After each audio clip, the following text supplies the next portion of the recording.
আজিমপুর গোরস্থানের পাশে যে মাদ্রাসা ফয়জুল উলুম মাদ্রাসা, ওই মাদ্রাসার প্রতিষ্ঠাতা মৌলানা আবদুল্লাহ সাহেব, শাইখুল হাদিস মৌলানা আজিজুল হক সাহেব রহমতুল্লাহ আলাইহির সহপাঠী ছিলেন। আজিমপুরের হুজুর মৌলানা আবদুল্লাহ, মুরব্বীরা চিনবেন, এই ওই কবরস্থানে শোয়া আছেন, আজিমপুরের কবরস্থানে শোয়া আছেন।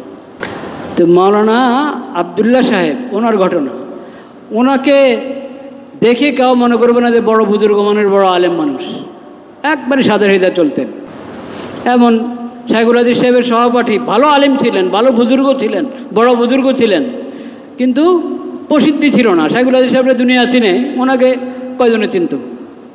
মৌলানা আবদুল্লাহ সাহেবের ঘটনা। কোনো এক বাড়িতে, আমাদের দেশে তো এখন ওই প্রচলন অনেক, হুজুরদেরকে স্মরণ করে দোয়ার জন্য, হুজুরদেরকে স্মরণ করে কি দোয়ার জন্য, ইমাম সাহেবকে, খতিব সাহেবকে দোয়ার জন্য স্মরণ করে। ওনাদের কাছ থেকে দোয়াই তো নিবে, আর কি নিবে? ওনাদের কাছ থেকে দোয়া নেওয়া ছাড়া আর কি নিবে? পানি পড়া নিবে আর দোয়া নিবে, এই তো। এখানে অনেক পানি পড়া দিতে হয় আমাকে। জাতীয় মসজিদে জাতীয় কোনো ইস্যু নিয়ে কেউ আসে না, জাতীয় মসজিদ, কিন্তু জাতীয় কোনো ইস্যু নিয়ে এখানে কোরআন সুন্নাহর আলোকে, শরীয়তের আলোকে এই বিষয়ে আমাদেরকে গাইড দেন, এই কথা বলার জন্য এখানে কেউ আসে না। পানি পড়ার জন্য আসে।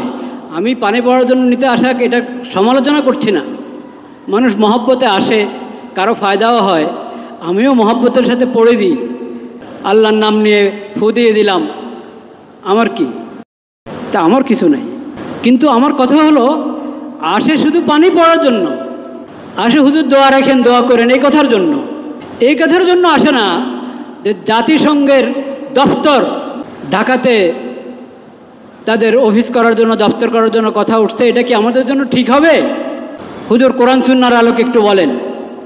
এটা লালবাগ শাহী মসজিদের খতিবের কাছেও যায় নাই, চকবাজার শাহী মসজিদের খতিবের কাছেও যায় নাই, আন্দরকিল্লার খতিবের কাছেও যায় নাই, বয়তুল মোকাররম জাতীয় মসজিদের খতিবের কাছেও আসে নাই।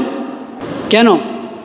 আল্লাহ ইমাম এবং খতিবকে কেন ইমাম বানিয়েছেন এটা তারা জানেই না, বুঝেই না।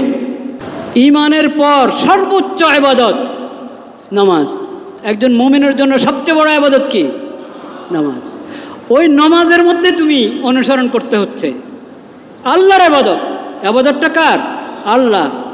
ওই আল্লাহর ইবাদতের ক্ষেত্রে আল্লাহ এটা নিয়ম করে দিয়েছেন, ইমামের আগে যাবে না তুমি রুকুতে, ইমামের আগে হাত তাকবীর তাহরিমা করো বলবে না, নিয়ত বাঁধবে না ইমামের আগে, ইমামের আগে রুকুতে যাবে না, ইমামের আগে সজদায় যাবে না, ইমামের পিছনে থাকো, ইমামের অনুসরণ করো।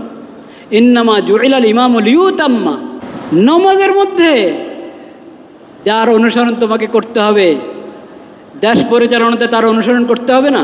তো একটা ধর্ম মন্ত্রণালয় আছে, ধর্ম মন্ত্রণালয়ের মধ্যে একজন আলেমকে বসানো হয়েছে, মাশাআল্লাহ, খুশির বিষয়, বিজ্ঞ আলেম, কোরআন সুন্নাহর আলেম। তো যে কোনো বিষয় দেশের, প্রথমত ধর্ম মন্ত্রণালয় থেকে অনুমোদন নিতে হবে, ধর্মীয় দিক থেকে এখানে আপত্তি আছে কিনা, এই বিষয়ে ধর্মের নির্দেশনা কি, ওখান থেকে প্রথম অনুমোদন নাও, তারপরে অন্য ফয়সালা, উন্নতি, মুশাওয়ারা। লজ্জায় মরে যাওয়া উচিত বাংলাদেশিদের, যে তাদের কাছে কোরআন হাদিস থাকতে, নবীজির সিরত থাকতে, তাদেরকে মানবতা শিখাতে আসতে পশ্চিম দেশ থেকে। লজ্জা মরে যাওয়া উচিত।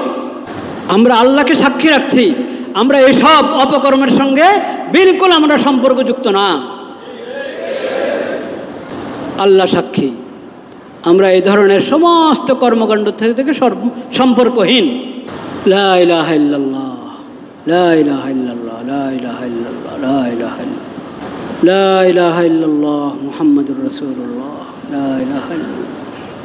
আরও কাকে এখানে পাঠাবে, কাকে জিম্মাদারি দিয়ে পাঠাবে একজনকে পশ্চিম দেশ থেকে, জাতিসংঘের পক্ষ থেকে? আবাসিক সমন্বয়কারী। ওই আবাসিক সমন্বয়কারী কি জানেন? সমকামী। বলেন নাউজুবিল্লাহ।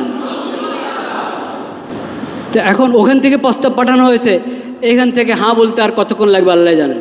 যদি বিবেক থাকে, যদি বর্তমান সরকার ভালোই তো করছিল, অনেক কাজ তো ভালোই করছিল, সুন্দর করছিল, এই শেষ সময় যদি নিজের ইজ্জত রেখে যেতে চায়, তাহলে তাদেরকে এই দপ্তর এর ফয়সালা উদ্রোহ করতে হবে এবং এই ধরনের এই বিকৃত মস্তিষ্ক লোকদেরকে বেহায়া বেলাদা লোকদেরকে এই দেশে আসার অনুমতি দেওয়া থেকে বিরত থাকতে হবে। শেষ সময় নির্বাচনের ঘোষণা করে এখন নিজের ইজ্জত নষ্ট করবেন আপনারা।